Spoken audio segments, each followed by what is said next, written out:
Hey ladies and gents, LordOfPondtail here with another video for Rise of Empires Ice and Fire. Today we're on to the fifth hero in the SX1 range and we're going to be looking at the Hunk. The Hunk is the third of the Footmen hero from the SX1 group, and as you can see it states here that he's supposedly a defensive hero. This hero excels at taking punishment, suitable for front row squads. So we're going to have a look at his skills now, and Hunk is a very interesting hero. He's got a lot going on with his different skills, but actually how effective and good is he going to be in a battle? So skill 1 is of course the dictator skill, increasing the hero's squad number to 23,100. As you can see, none of these skills are open because I don't have the Hunk in my main account, or any account for that matter.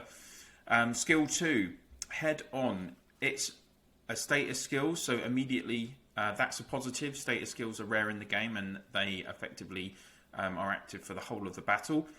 So the effective range is 1 because it will be targeting his squad of troops. And what will this do?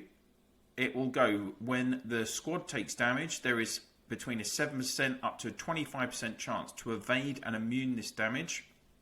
So immediately that is a good element. There's only 4 heroes in the game that have the evade, along with Army Breaker, Sisera and Warlord. The fact that there's a chance every turn for this to activate is good.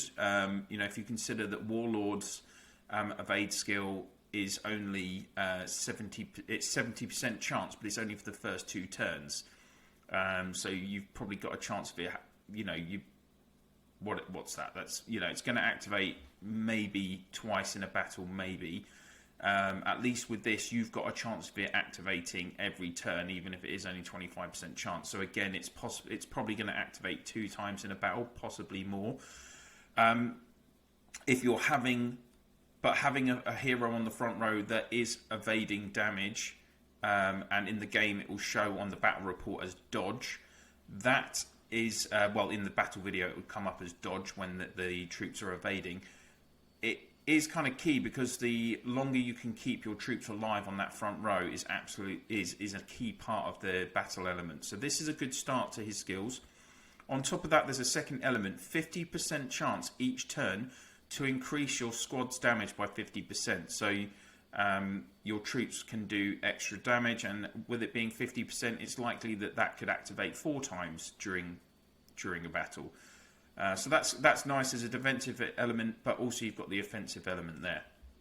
Skills 2 and 3 are, as usual, the defensive formation, increasing resistance from 5 to 50% for the troops in the squad, and then 4th skill is the offensive formation, increasing the troops' might from 5 to 50%. Skill 5, Yeet. It's a combat skill, and effective range is 4. So it is possible for you to put Hunk in the middle row because it's got this effective range of 4, and the target is 2 enemy squads within effective range. Skill description, so what does it do? Between 12% and 30% chance to make 2 random enemy squads within range to enter confuse and flammable status. Skill and basic attacks target random targets. Now, the Hunk is only the second hero who we've looked at so far that has this confused status, and in fact he's only one of 3 heroes in the game that have this ability to confuse. The other 2 are Bleeding Steed from the S3 Footmen, and also Son of Ragnar, SX4 cavalry hero. Bearing in mind that skills targets are already targeting random enemy squads, right? If a squad enters confused status, and bearing in mind this is affecting both hero skill and basic attacks, they target random targets, and what that means is that they can target themselves and their other fellow squads. So there is a high possibility, you've got a 50% chance when squads are in confused that they will target their own troops in the battle. So this is effectively giving you double damage, and if you confuse a back row hero who's got a high damage skill, then effectively someone can be causing massive damage to themselves, which is going to help you a lot. And Now, the second part of this as well, that they Flammable Status is just another way. It's just a basic form of debuff. So that means that they'll take 50% additional burning damage lasting 2 turns. So that just means they'll take 50% additional damage because they're burning for 2 turns. So that's quite nice as well, that it is 2 turns. 30% chance. So again, possibility for it to activate 2, or maybe if you're really lucky, 3 times in the battle. And if, depending on the turns that it activated, you could have this additional burning happening for up to 4 turns. If it's 3 times, it could be up to 6 turns, depending on when it's activating. The other thing is that with the Flammable Status, now Hunk is a Footman hero, but something to consider, and only slightly consider, is that Inquisitor, on his 8th skill, it gives a 50% chance to put squads that are in flaming status into suppression for 2 turns. So the Hunk would actually sync with the Inquisitor's 8th skill, even if you were thinking of having them in a mixed legion. And we'll talk about that a bit more later in the review regarding Hunk working with archers. Now, so that is the 5th skill. So even though it's 30% chance, if you're getting these troops to enter confused, your opponent to enter confused, that can potentially be a massive debuff for them because they'll target themselves. 6th skill, Awaken skill. The usual 250% bonus leadership skills, and then you've got 2 excellent elements for a front row hero, which is the additional 15% resistance. Okay, not top level, because we know that plus 20% would be the kind of top level hero. But then you've got this precious plus 15% additional HP as well. So the troops on that front, on your hero squad, will have more health, so they can take more damage. Again, absolutely key elements for a front row hero. So that is, if you're thinking about having them on the front row, these are really nice. Skill 7, again, it's a defensive order, so this skill will increase resistance in your legion for all troops from 13% up to 40%. Again, for a frontline defensive hero, this is exactly what you want to see. Buffing resistance means that the enemy's attacks will cause less damage to your troops in each line of the squad, and generally you want to have one defensive-minded hero with this resistance buff on their 7th skill, and then your kind of support hero and killer heroes having the additional might. So the Hunk up to this point has got all of the kind of elements that you want from a defensive hero. He's able to avoid damage. He's buff. He's got extra health. He's got extra resistance. He's got some really nice debuffs in his 5th skill. So let's have a look at his 8th skill. Slaughter. It's a prep skill. Effective range is 4.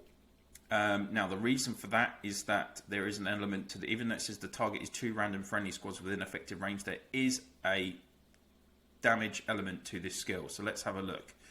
First 6 turns, all friendly squads have 10 increased combat speed, up to 37 increased combat speed. And then 23% up to 50% of the damage taken will be tallied on turn 7. So let's just look at this first element.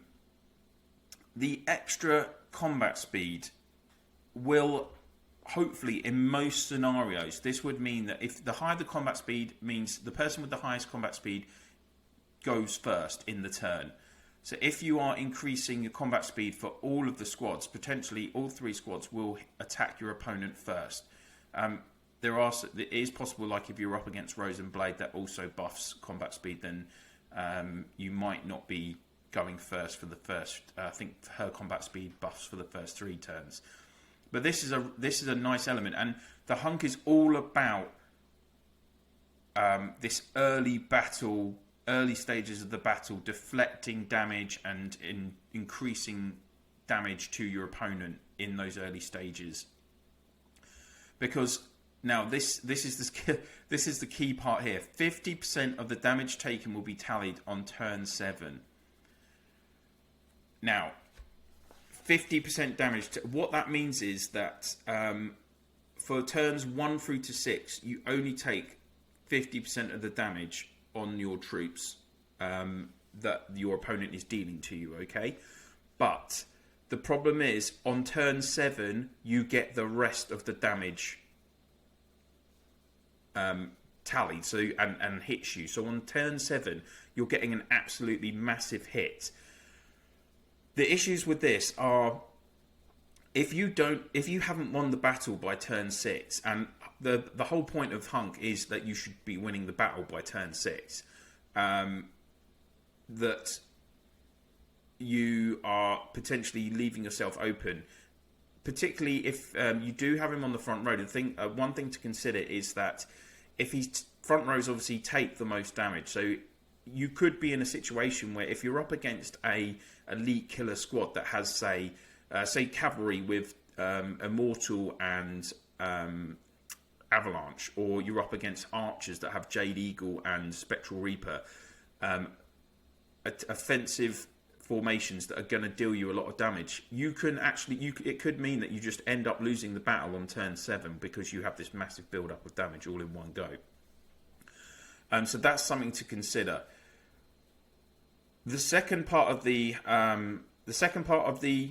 skill is pre-battle round, deal 469% damage to 2 random enemy squads. So that's pretty nice. That's 938% damage to 2 random enemy squads. So it's giving you a head start effectively. It's the pre-battle, so literally it will just happen before turn 1. And when you've got this increased combat speed as well, you can potentially, then you're going first as well, you can be getting in 2 lots of damage to 2 of the enemy squads by the end of the first round. So that will give you a significant head start. Again, this is all kind of geared up because the Hunk is designed to make you win the battle by the end of the 6th turn. How good is he right now? It's difficult to say. I think a clear indicator sometimes is how many people are using a hero in their formations. Currently, the Hunk is not in... I haven't seen the Hunk in anyone's formation, and I don't have a battle video for him to kind of highlight what his skills do. It's pretty obvious that, I mean, to be honest, skill 8 is very easy to see. You'll get that damage before turn 1, and then you'll see that it's likely that the troops in his formation are going first because of the combat speed, and then you've got this 50% damage that will be tallied, and you would see that all of the troops take a massive hit on turn 7. And then with skill 5, you would see, if it activated, you'd see the additional damage happening for the next 2 turns, and if the opponent's troops have entered confused, then you may see them attack themselves. And then again with skill 2, you would see, as I said before, you'd see the dodge element, or if they're evading, if this activates and they're evading the damage being dealt towards them on the front row. Hunk, he's a difficult one. What I would say is, if you end up picking him up, and how likely is it that you're going to pick him up? Well, let's just have a look. I think he's obviously going to be in an SX1 banner on the recruitment. Yes, he is in the seasonal recruitment banner, which also has Cicero and Sakura Blossom. Let's be honest, it's unlikely you're not going to be going for this banner unless you've picked some of these guys up in rewards and you're looking to get like a secondary squad of SX heroes. That would be my only instance. I can only imagine that would be the only time when you're trying to go for this banner, because you're really going to be focusing on the SX2 banner here, you're going to be focusing on SX3, and you're going to the 4 heroes there, and now at the moment we have SX4 with Ragnar and Skander available. So this shouldn't even be you shouldn't be trying for this banner at all, really. But it is of course possible to pick up Hunk in end of season rewards for Eden. And if you're trying to recruit Skander and Ragnar, then there's the possibility to pick up any of the SX heroes in that once you reach 1000 luck as well. So it is possible for you to be picking him up. So I appreciate that some of you may have him. As I've said before, the problem is with him in a Footman Legion. Now, footmen are not offensive, and they're not going to deal. They're not generally offensive. They're not going to deal a lot of damage. If you consider that point of view and the fact that you've got this looming element that on turn 7 you're going to get all of the rest of the damage hit you, I would say right now you don't want to be using the hunk on the front row. You might, if you pick him up, and you might want to put him on your middle row. But that I just don't think he's certainly not like a meta hero at the moment. Now, there is a ray of light ahead. Now, in the future, we are going to get a hero called Tracker, who is an archer's hero, but she buffs the 5th skills of hero. She increases the chances. And I think it's from turn 5, she will increase the chance on the 5th skill by 30%. Now, if you imagine that for half of the battle, you've got a good chance of these troops, of your opponent's troops, being in confused status. And she does also, that skill does give you an extra 10% chance for the first 4 turns. This would improve the chance of this confused status entering, and that can be absolutely key when targeting for killing your opponent's troops. And the hunk will end up in being one of the meta combined hero combos, so he will work really well with Tracker, Archer's hero, and also Spectral Reaper, because Spectral Reaper does so much damage. And that is actually one of the best mixed hero combos that we'll see. So I don't think we're ever going to see him working in one of the top pure footman hero combinations, as I say, and I don't think you'd want to have him on your front row if you do have footmen. But in the future, he will work really well in a combination where you do have him on the front row and then Tracker on the middle row and Spectral Reaper on the back. Unfortunately, Tracker is an SX. I think she's SX6. She's going to be an SX6 hero, which means that we're not going to see her for probably 4 months, I think, until the start of, well, for us in 41 to 56, it will be our 4th season of Eden. So you're going to have to be patient, guys, if you get Hunk, but potentially he can be a really good hero in that combination with Tracker and Spectral Reaper, but you're going to have to be patient and wait for that. So there we go, guys. Quite a long, in-depth hero review today for a hero that I didn't even have a battle report for, but Hunk is a really interesting hero that's got a lot going on, but probably not suitable right now. Definitely not for your front rows, okay? So that's everything for this video. We just have one more SX1 hero to look at, Windwalker, who is the only cavalry SX1 hero, so we'll be looking at him in the next couple of days. I do have him in my main account as well, so I'm looking forward to reviewing him with you guys. If you've liked the content of this video, please do give the video a like, and if you haven't already, I'd really appreciate if you subscribe to the channel and ring that bell. If you could share my channel and videos in your Alliance chat, Province chats, Guilds chats, and through WhatsApp line, Discord, or Viber, whatever you use to communicate with those that you play with in the game, that would be greatly appreciated. Thank you so much to all of you that have already shared the channel. It's really, really great, the support that I've been getting. So thank you so much. Closing in on 2,000 subscriptions as well, which is absolutely brilliant. So that's everything for now. Thank you so much for watching, and I will see you soon.